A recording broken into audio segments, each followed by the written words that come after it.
Il Ceux est qui nous 8 auront. heures, on va démarrer. Bonjour à toutes et à tous, bienvenue dans notre webinar Lean consacré aux facteurs clés de succès d'une stratégie IA. Alors d'abord, Lean, qu'est-ce que c'est? Nous sommes un cabinet d'executive search et de leadership innovation. Notre mission, c'est de vous aider, dirigeants, vous, à structurer et à renforcer votre entreprise, votre vision et votre gouvernance à travers un accompagnement stratégique humain et sur mesure. Donc vous pouvez penser à Lean pour vous accompagner sur des problématiques d'executive search, d'optimisation du leadership, de gouvernance, de conseil stratégique, de recherche de financement et de levée de fonds. Et sur l'intelligence artificielle, nous vous accompagnons dans votre transformation stratégique pour faire de l'IA un vecteur de croissance. Donc bonjour à tous de nouveau, je suis Bernard Lebel, je suis partenaire IA Leanman. J'ai près de 30 ans d'expérience à l'international dans des grands cabinets de conseil en stratégie et management. Je suis aussi l'ancien directeur national innovation de Deloitte Canada, où j'ai participé à la création de la toute première équipe avec 300 personnes dédiées à l'IA en janvier 2018. Je suis expert au Forum économique mondial et professeur au Global MBA de l'EDEC. Et enfin, je travaille sur l'intelligence artificielle, ses impacts, ses modalités de mise en œuvre depuis 2017, c'est-à-dire 5 ans avant la sortie de ChatGPT. Bonjour à toutes et à tous, je suis Olivier Roche, je suis membre du cabinet Linman et je dirige en parallèle FCB en France. C'est une société spécialisée dans le développement de solutions d'intelligence artificielle conversationnelle. J'ai plus de 30 ans dans le secteur du tourisme, de l'assurance et du digital. J'ai eu la chance d'occuper des postes de direction marketing chez TUI, Marmara ou encore Travel Factory. Je suis également le papa de promovacances.com. Et enfin, à mes heures perdues, je suis aussi investisseur et advisor dans plusieurs startups. Le thème que nous allons aborder aujourd'hui, c'est l'IA comme accélérateur de croissance. L'idée n'est pas de vous faire un cours théorique, mais plutôt de vous partager des clés concrètes pour sécuriser le succès de votre propre stratégie IA. Alors voici comment nous allons structurer notre échange. Nous commencerons avec une photographie de l'IA à date et particulièrement des résultats de la dernière étude du MIT qui pose bien le cadre de ce qui fonctionne et de ce qui ne fonctionne pas. Ensuite, nous parlerons des 7 erreurs les plus fréquentes que l'on observe dans les projets IA. Et à l'inverse, nous partagerons 5 clés de réussite qui permettent de transformer l'IA en un vrai levier de performance. Et enfin, pour conclure, nous vous proposerons 3 questions stratégiques que tout COMEX devrait se poser aujourd'hui s'il veut faire de l'IA un avantage concurrentiel durable. Alors démarrons par une photographie sur l'adoption de l'IA aujourd'hui. La révolution de l'IA n'est pas à venir, elle est là, maintenant. L'intelligence artificielle fait vraiment partie de notre quotidien et je vais vous donner un chiffre, un seul. En 2024, il y a eu plus de 365 milliards de requêtes faites à des outils d'IA. Ça veut dire concrètement environ 700 000 requêtes chaque minute dans le monde. Et pour mesurer à quel point cette adoption a été fulgurante, il a fallu près de 10 ans à Google pour atteindre un tel volume de recherche. Et Olivier, cette rapidité phénoménale d'adoption, elle pousse même les entreprises à recruter des talents pour aider à gérer la cohabitation entre l'IA et les employés. C'est par exemple Disney qui a recruté fin août son Vice President AI and Collaboration, un poste uniquement dédié à accompagner et garantir le succès de l'adoption de l'IA par toutes les équipes au sein de toutes les activités de Disney. Et pour finir, notre vieux continent est encore trop réticent alors que d'autres sont plus enthousiastes et y voient un avantage concurrentiel certain. Je m'explique. L'étude Trust Attitude and Use of Artificial Intelligence de l'Université de Melbourne, donc juste 48 000 répondants, juste 47 pays, elle nous montre qu'en France, seuls 33% des personnes font confiance à l'IA et seulement 24% sont prêts à l'adopter dans leur quotidien professionnel. Pour mettre en perspective, en Chine, c'est 68% qui font confiance et 60% qui sont prêts à l'adopter. Au Brésil, c'est 55% qui font confiance et 44% qui sont prêts à l'adopter. Alors ça veut dire quoi? Ça veut dire que les vieilles économies occidentales, elles voient l'intelligence artificielle comme un danger. Alors que les économies émergentes, elles la voient comme un ascenseur socio-économique sous stéroïdes. Le deuxième constat, c'est que la plupart des projets en IA échouent. Selon la grande enquête du MIT State of AI Business, près de 95% des entreprises qui déploient des projets d'intelligence artificielle n'en tirent aucune valeur. Seuls 5% réussissent à en faire un levier concret. Et pourtant, on parle de 30 à 40 milliards de dollars d'investissement, c'est l'équivalent du PIB de l'Islande. Alors, pourquoi autant d'échecs? L'une des premières raisons, c'est la présence de workflows trop rigides. Concrètement, cela veut dire que les processus internes sont tellement figés, hiérarchisés ou dépendants d'outils existants qu'il devient difficile d'intégrer l'IA de façon fluide. À cela s'ajoute un manque d'apprentissage contextuel. Autrement dit, une IA qui ne comprend pas vraiment les spécificités du métier ni le terrain. Et on reviendra sur ce point tout à l'heure. Et enfin, une inadéquation entre les outils et les usages réels, des solutions parfois brillantes sur le papier, mais que personne n'utilise parce qu'elles ne s'intègrent pas dans la réalité du quotidien. Et des exemples de projets mal ficelés, Olivier, on en trouve des kyrielles, parfois même lancés par des entreprises dont on pourrait se dire franchement, normalement, qu'elles savent de quoi elles parlent. Je prendrai comme exemple la firme McKinsey qui, le 16 juin 2025, a lancé en grande pompe son chatbot Ask McKinsey. Eh bien, à peine lancé, ce chatbot a entraîné une vague de critiques en raison de son immaturité technique flagrante. Car la qualité était très loin de ce qu'un dirigeant est en droit d'attendre d'un échange avec un cabinet de stratégie de premier rang comme McKinsey. Cette initiative, lancée trop rapidement, s'est finalement révélée destructrice de crédibilité par rapport à la marque elle-même et fossoyeur de confiance vis-à-vis des clients. Car en effet, les vrais succès, eux, ils s'obtiennent quand l'adoption de l'intelligence artificielle, elle est conçue comme une stratégie d'entreprise apprenante. Alors tout d'abord, l'adoption de l'IA, ne nous trompons pas, c'est un sujet stratégique et non technique. Et il est du devoir des dirigeants, il est de votre devoir de prendre ce sujet à sa juste mesure. On n'est pas ici en train juste de parler d'une nouvelle évolution de votre stratégie digitale. C'est une révolution de votre ADN organisationnel et un point pivot de proposition de valeur en tant qu'entreprise. Mais pour sortir du lot, il va falloir être prêt à organiser la jungle. Je m'explique. La dernière étude Technology at Work d'Ivanti, elle nous apprend qu'un employé sur trois, aujourd'hui, à travers le monde, utilise un GPT sans le dire à son employeur. Alors ça veut dire deux choses. La première, si vous n'avez pas encore défini de stratégie A, surtout ne vous inquiétez pas, vos collaborateurs, ils l'ont déjà défini pour vous. Et sans garde-fou, ce shadow AI, c'est-à-dire que chacun vient avec ses outils, ça s'installe. Et les risques associés avec, comme peuvent être par exemple les fuites de données, les erreurs, les mauvaises décisions. Donc il est vraiment de votre responsabilité de dirigeant d'organiser la jungle pour permettre à votre organisation de se lancer dans cette nouvelle courbe d'apprentissage et d'expérimentation. Nous allons maintenant parler des 7 erreurs majeures à éviter absolument si vous voulez que votre projet d'IA soit un succès. La première erreur, vous parlez tout à l'heure, c'est la décorrélation de la vraie vie du métier. Et l'exemple parfait, c'est McDonald's. C'est ce qui se passe quand un projet d'IA est conçu depuis un bureau, un comité d'innovation, une direction centrale, sans jamais être vraiment connecté à la réalité du terrain, aux besoins des utilisateurs ni aux contraintes du quotidien. En clair, l'IA est pensée pour les métiers, mais pas avec les métiers. McDonald's a testé un système de commande vocale basé sur l'IA dans un peu plus de 100 drive-in. Sur le papier, l'idée était géniale.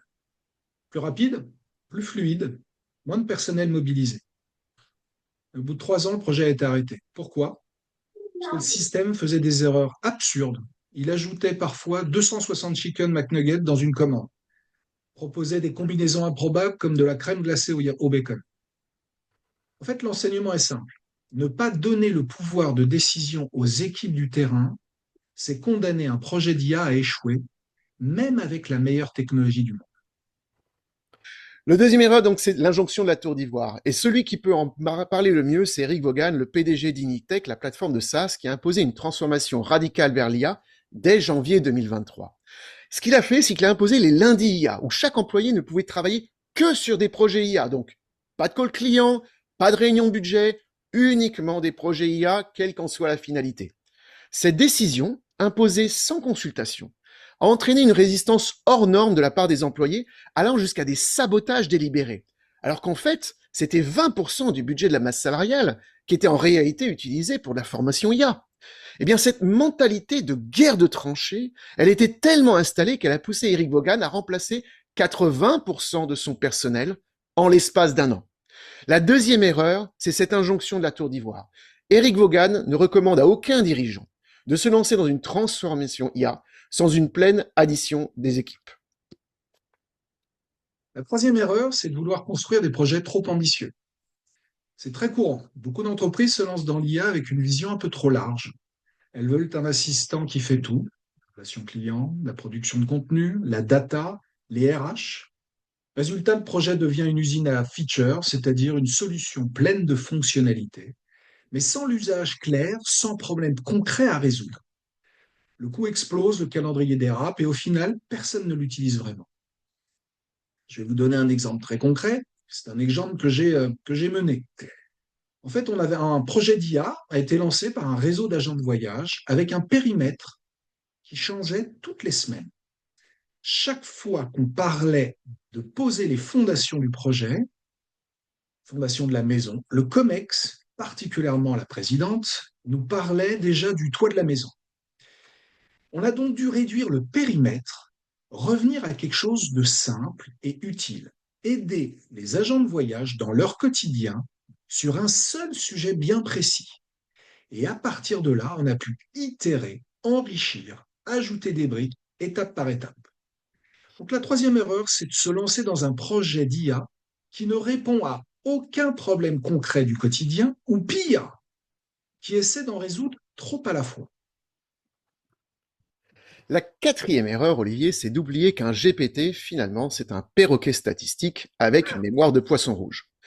Vous avez sans doute tous entendu l'histoire de ces deux avocats américains condamnés en juin 2023 à 5 000 $ d'amende pour avoir cité dans leur plaidoirie des jurisprudences inventées par l'IA. Mais si seulement ça avait servi de leçon aux entreprises, en novembre 2023, en novembre de la même année, le chatbot d'Air Canada a fourni des informations totalement erronées à un passager qui s'appelle Jack Moffat au sujet des tarifs. Le chatbot lui a dit qu'il pouvait demander des réductions pour décès dans un délai de 90 jours. Le problème, c'est que cette politique tarifaire, eh bien, elle n'existait pas. Donc Air Canada a rejeté la demande de remboursement de Jack Moffat en arguant que le chatbot était une entité juridique distincte.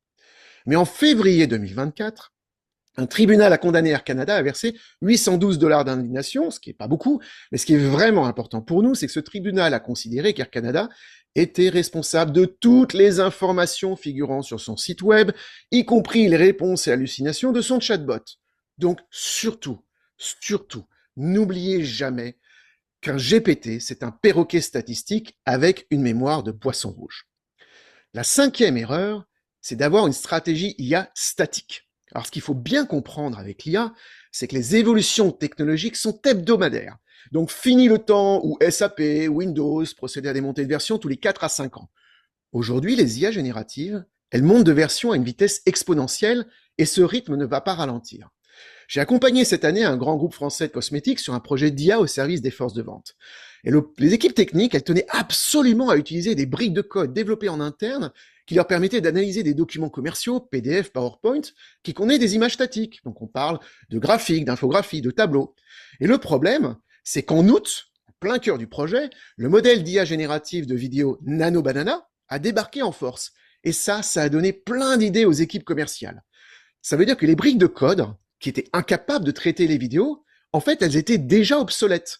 Donc, dans un monde où les progrès technologiques sont exponentiels, avoir une stratégie IA statique, c'est prendre le risque de créer des projets mort-nés.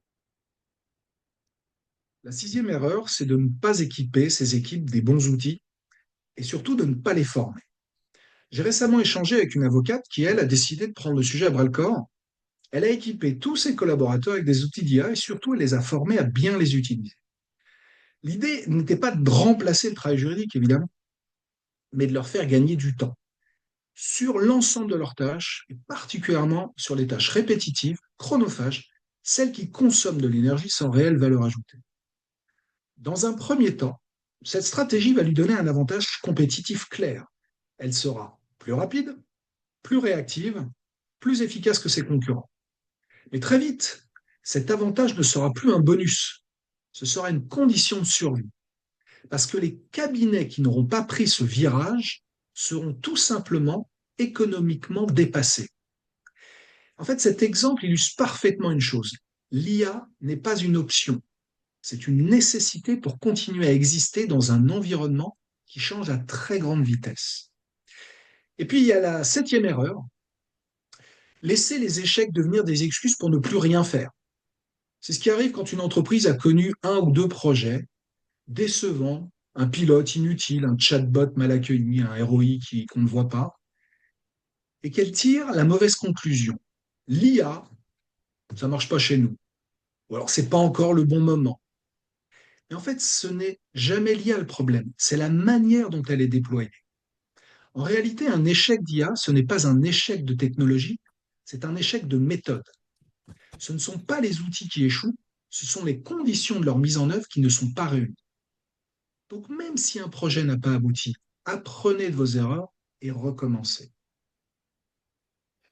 Merci Olivier. Je vous propose maintenant qu'on passe aux 5 facteurs clés de succès d'une stratégie IA. Et la toute première de ces clés, c'est d'aller là où cela a du sens et cela crée de la valeur.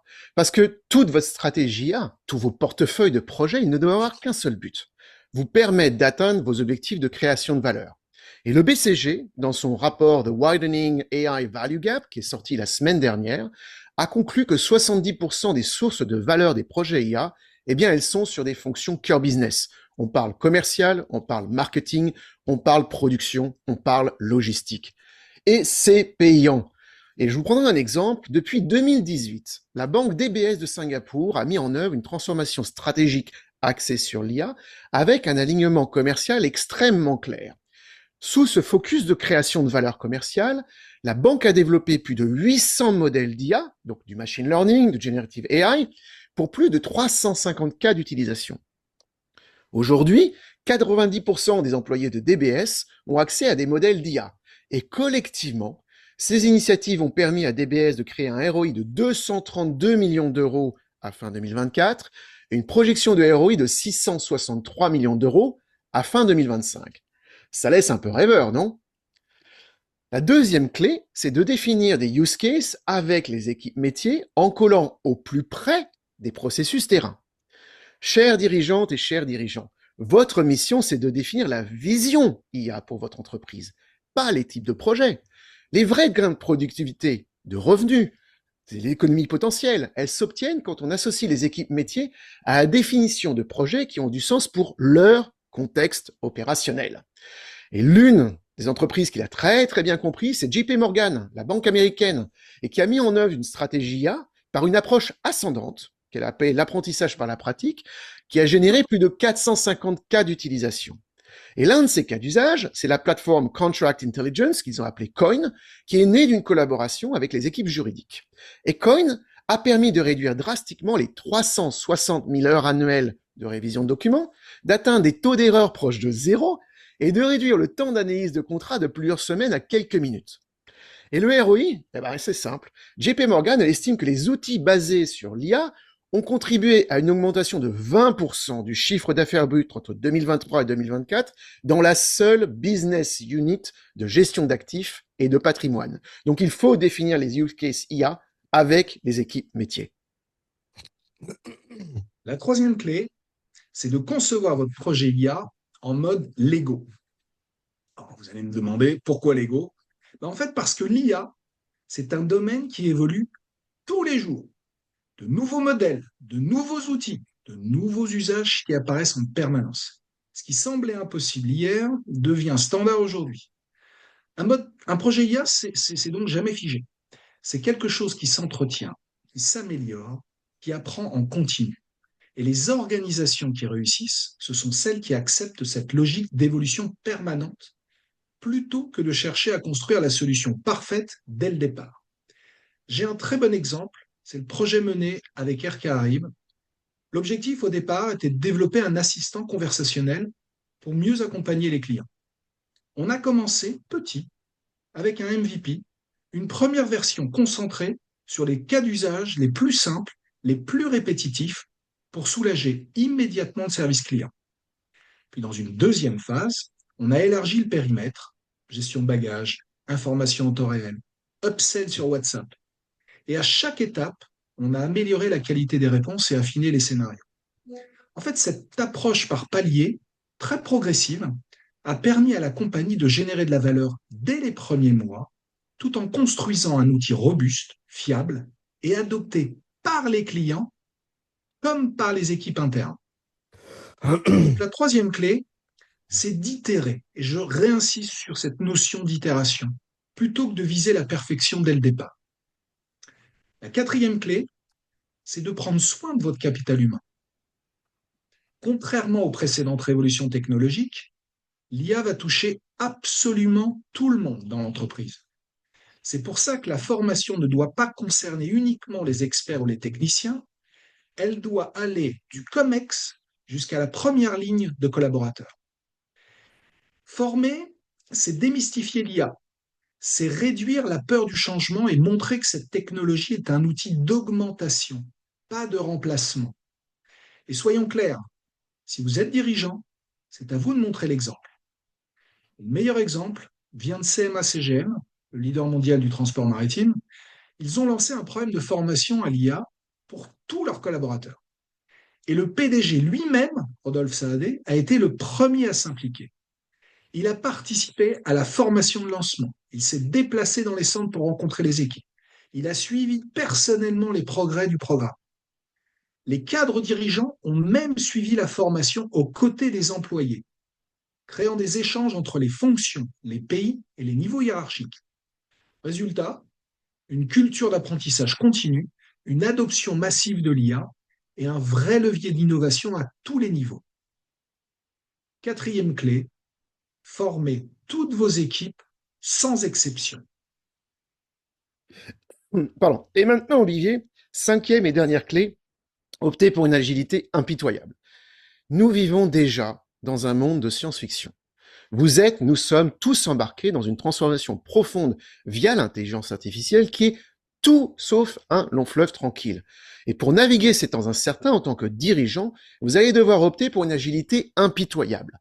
Pour cela, il va falloir d'une part une féroce volonté stratégique afin de maintenir le cap de la transformation coûte que coûte. Donc la première chose à faire, c'est définir ce cap, c'est-à-dire votre ambition, votre stratégie IA. Et d'autre part, c'est avoir une agilité tactique foudroyante pour savoir pivoter quand c'est indispensable, quitte à tuer des projets en cours pour réallouer vos ressources. Et ces deux éléments, ce sont les piliers de votre capacité de survie. Ils vous permettront de distancer vos concurrents et d'éviter un moment Kodak. En optant pour une agilité impitoyable, vous allez améliorer votre vitesse organisationnelle, que ce soit pour apprendre, pour décider ou pour mener les projets. Vous allez améliorer votre marge financière en vous attaquant à la graisse organisationnelle pour développer des capacités d'autofinancement et améliorer votre PNL. Et enfin, vous allez maximiser l'attraction et la rétention des talents en faisant de votre entreprise un aimant à talents, fruit d'une nouvelle expérience collaborateur enfin libérée des tâches ingrates.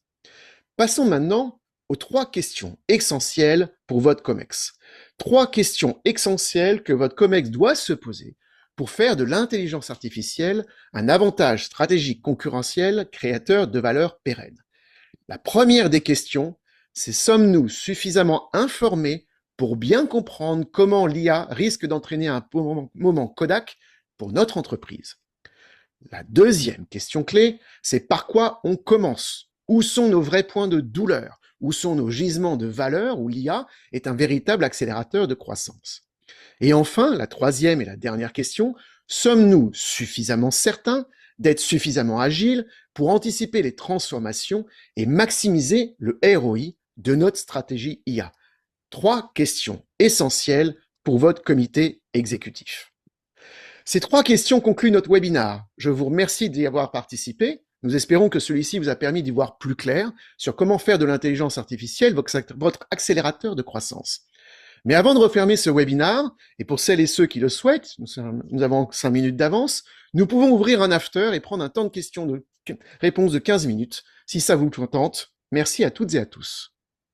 Pourriez-vous nous partager la référence de l'étude INIT que vous venez de citer? Alors Michel, nous avions l'étude du MIT, nous avions une étude de l'université de Melbourne, une étude de Ivanti, et pas de souci Michel, je vous transmettrai les informations.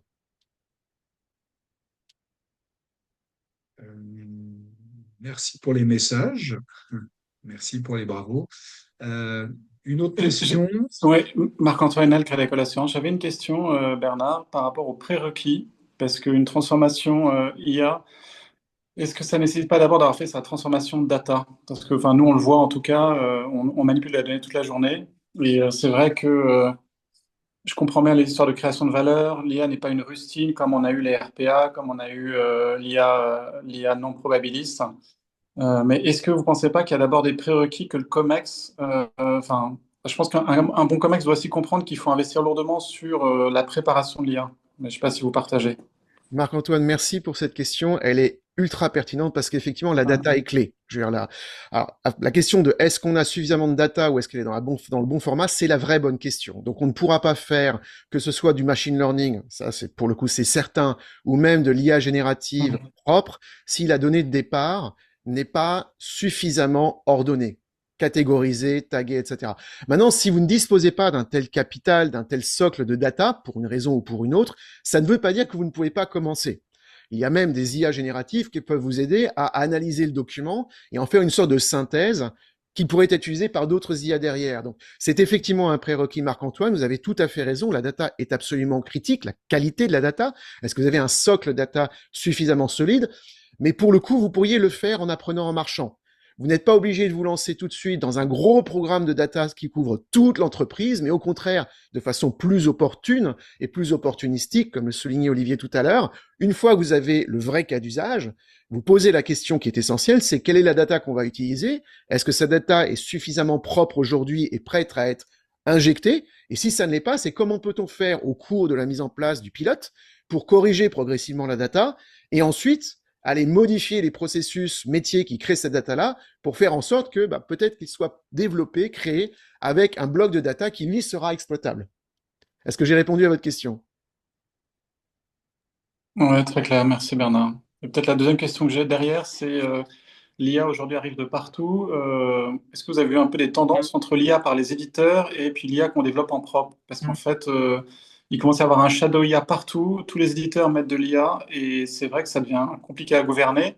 Et surtout, on se demande où est la création de valeur pour l'entreprise en fait. Alors la question est large et je vais essayer de la prendre par le premier bout. Le premier bout, c'est oui, on a une tendance massive de la part des éditeurs de logiciels à vouloir proposer leur plateforme. On a vu la semaine dernière OpenAI commencer à même devenir une plateforme pour créer des agents IA. Donc on sent bien que eux, leur objectif, et d'ailleurs quand on regarde leur modèle économique, ça a tout à fait du sens, c'est de pousser au maximum leur propre plateforme. La complexité, c'est que les Perplexity, les OpenAI, les Gemini, les Claude, c'est pas une IA souveraine. Il y a que Mistral pour l'instant en Europe qui a véritablement une IA souveraine. Mais même Mistral, il faut pas se leurrer, ce sera une entreprise qui aura le même modèle économique qu'un OpenAI. À l'inverse, des modèles IA, des LLM, des modèles de machine learning, il y en a énormément qui sont déjà disponibles sur étagère parce que le monde académique les partage. Et donc, l'alternative, c'est pour une entreprise de se dire, est-ce que je n'ai pas intérêt, sur des use cases extrêmement précis finalement, de commencer à utiliser un modèle, de le réentraîner, parce qu'effectivement aujourd'hui c'est possible et à moindre coût, pour avoir une souveraineté et garantir qu'il n'y ait pas de fuite de données. Mais, Marc-Antoine, il n'y a pas une solution qui répond à tout. C'est vraiment de manière très opportunistique et par rapport à vos contextes opérationnels, pour vous dire, aujourd'hui, il vaut mieux que je passe un gros accord avec un Claude, avec un Anthropic pour avoir un Claude qui sera un Claude privé, donc un Claude GPT privé dédié au Crédit Agricole, et de l'autre côté, pour certains cas précis, vous dire non là, je ne peux pas me permettre, et de toute façon c'est pas la bonne technologie, d'aller donner de la donnée, de la data à un Claude avec un prompt. Il vaut mieux que je reprenne ça en local, que je fasse tourner ça sur mes serveurs, parce qu'aujourd'hui, on peut faire tourner des petits LLM sur son propre ordinateur. C'est pas un problème. Donc il faut faire en fait un savant choix pertinent par rapport aux finalités, par rapport aux données disponibles, par rapport à la criticité et par rapport à la maîtrise que vous voulez avoir. Donc effectivement, la question c'est l'arbitrage et elle doit se poser sur tous les projets que vous êtes en train d'envisager. Et parfois, il vaut mieux aller sur quelque chose plutôt génératif, plutôt grand et d'autres développer vos propres. Est-ce que ça répond à votre question? Ouais, clair. Merci Bernard. Je voudrais ajouter 2 points et j'ai vu que quelqu'un aussi avait levé la main. Sur le premier point, dans les deux questions que vous avez posées, j'ai été confronté à cette problématique-là. Euh, on en revient à le projet parfait dès le départ. Non, vous irez dans le mur. Donc, par contre, démarrer. Et effectivement, la structuration de la data, on l'a vu sur un site, et j'en ai parlé sur le site d'Air Caraïbes, où en fait, ce projet-là, qui a démarré sur un MVP, sur un petit périmètre, a permis de structurer une partie de leur data. Et en fait, c'est extrêmement structurant. Donc, c'est vraiment cette capacité à avancer, et en même temps que vous avancez, vous allez structurer l'ensemble de la data. Le risque, si vous voulez maîtriser la totalité de la data, c'est que vous allez prendre énormément de temps, et comme on l'a dit, en fait, tout évolue très vite. Et ça fait le lien avec votre deuxième question, c'est que dans certains cas, effectivement, il est préférable de prendre un outil d'un éditeur parce que ça va faire le job. Et à l'inverse, dans certains cas, ça n'est pas du tout adapté. C'est-à-dire que vous allez avoir une solution et c'est vous qui allez devoir rentrer dans le cadre de cette solution, alors que ce dont vous avez besoin, c'est d'une solution sur mesure. Et donc, c'est vraiment, encore une fois, c'est-à-dire qu'il faut tester, avancer et, et puis être capable de modifier de façon assez radicale un choix voilà. Donc, je reprends un dernier exemple sur un autre projet qu'on a mené. Zendesk, ils avaient un outil Zendesk qui avait le chatbot. Finalement, ils se sont rendus compte qu'il était préférable pour eux d'avoir un outil complètement sur mesure qui allait se connecter à leurs outils maison.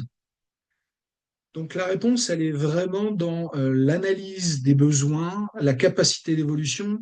Le seul élément dont je suis convaincu aujourd'hui, c'est surtout ne vous enfermez pas avec une solution qui n'est pas évolutive, qui vous empêchera de vous connecter à vos outils qui vous impose de rentrer dans leur solution. Commencez petit et faites en sorte d'itérer la solution pour aller vers l'outil parfait, mais celui-ci, on l'atteindra dans le temps et en itérant la solution.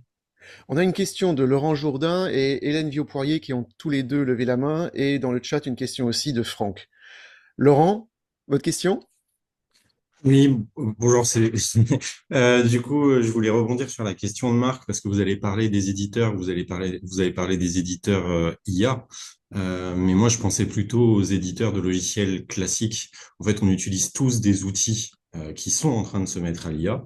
Et à quel moment, pour l'entreprise, c'est intéressant de développer son IA ou tout simplement utiliser des outils existants sur étagère?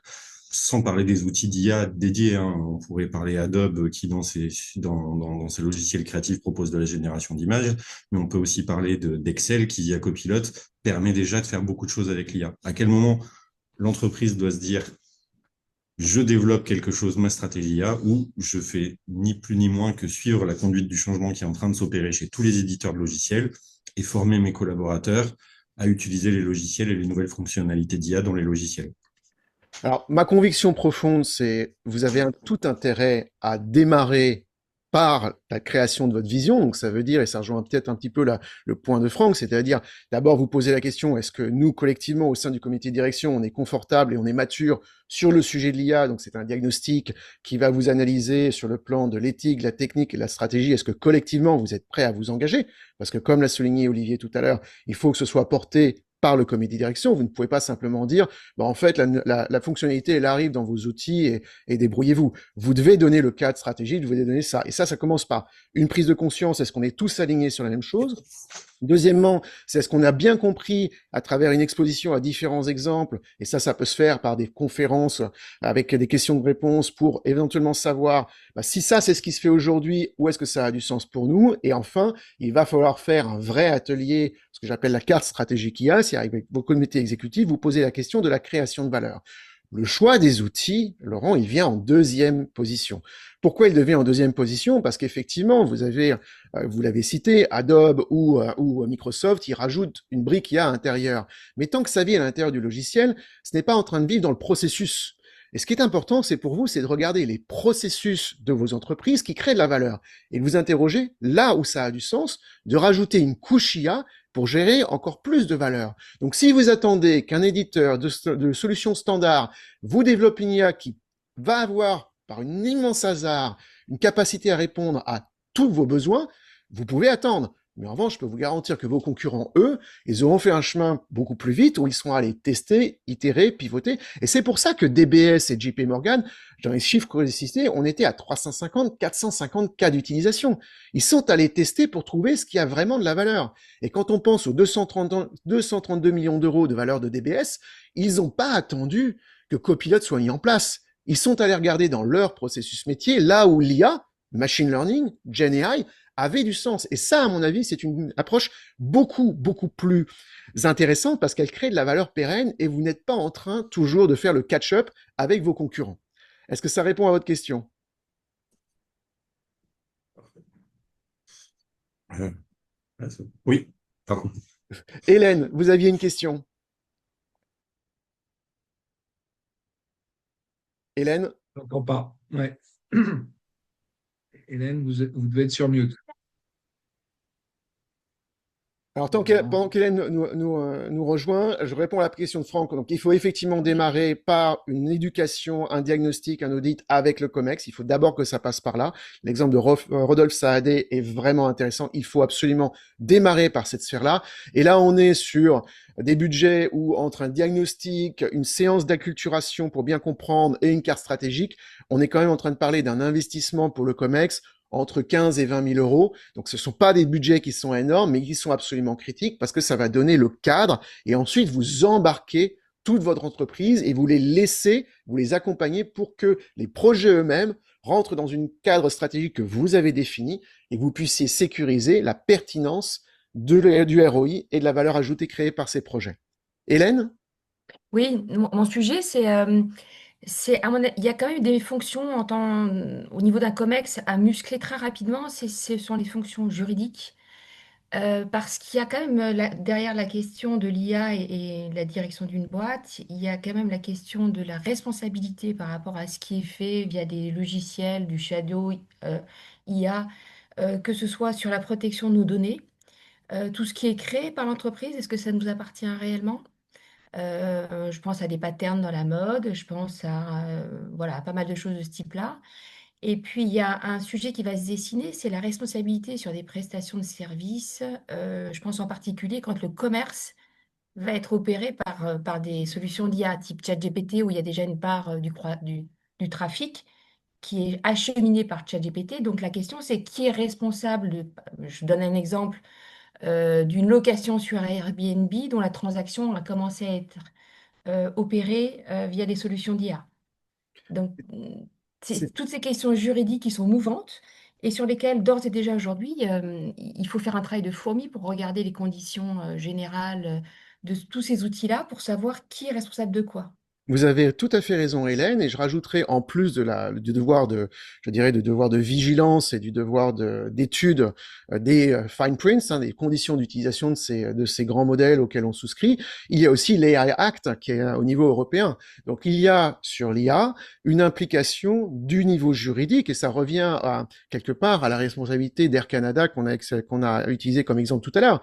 Ce n'est pas parce que vous utilisez un IA qui a été fait par un Anthropic, un Gemini ou un Perplexity que vous pouvez tout simplement vous affranchir des hallucinations que cette IA a générées. Parce que cette cette technologie, elle a été étudiée dans le cadre de votre entreprise. Donc effectivement, il y a un travail à faire. C'est un travail qui est en mouvance constant, la propre notion de propriété de la donnée, de souveraineté, d'implication.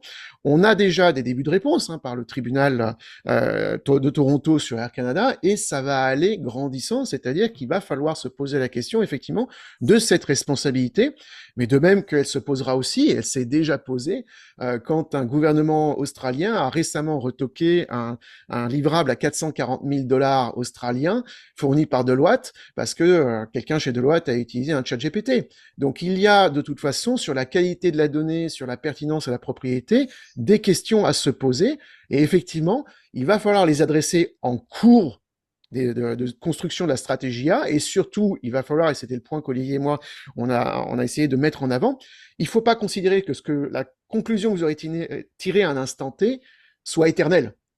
Ces juridictions, comme ces technologies, vont continuer à évoluer petit à petit, petit à petit. Il y a encore une zone grise, de toute façon, puisque c'est assez nouveau.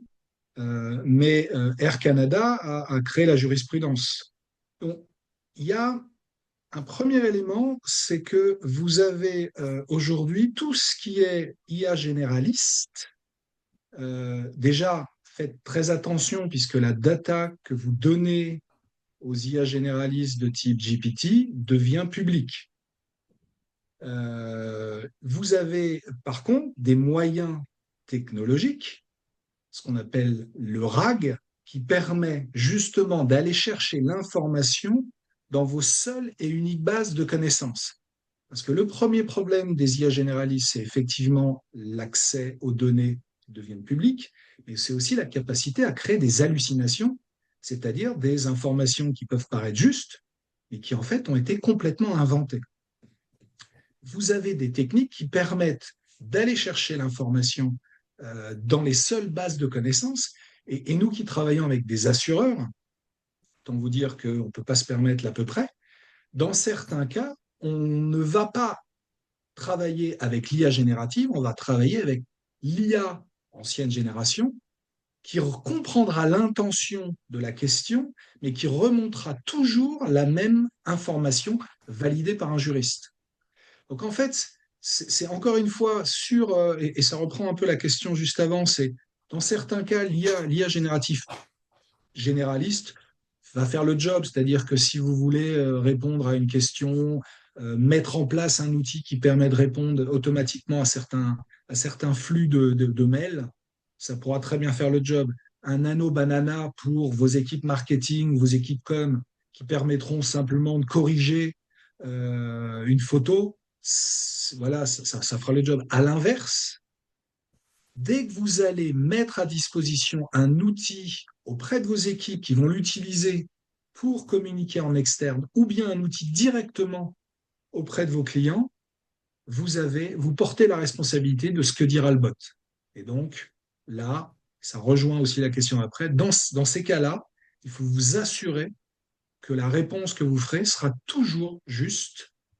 Et il y a des solutions qui ne sont pas technologiques. Hein. C'est que dans certains cas, si on n'est pas capable d'être certain que la formation sera juste, il faut juste ne pas informer le client et lui dire, pour cette question-là, merci de nous contacter à tel numéro, ou bien vous prenez ces coordonnées et vos équipes de call center va le recontacter. Donc il y a des palliatifs qui font que vous pouvez assurer qu'un outil d'IA, en tout cas qui répond directement au B2C, ne répondra pas, ne créera pas d'hallucination. Hélène, est-ce que ça répond à votre question? Oui, très clair, merci.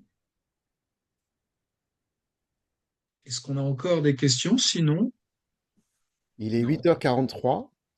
Merci d'avoir pris ce petit Un déjeuner avec grand nous. merci à tous. Merci à vous, très clair, merci beaucoup. Excellente journée à tous. Très bonne Merci journée. Au revoir. Merci. Au revoir.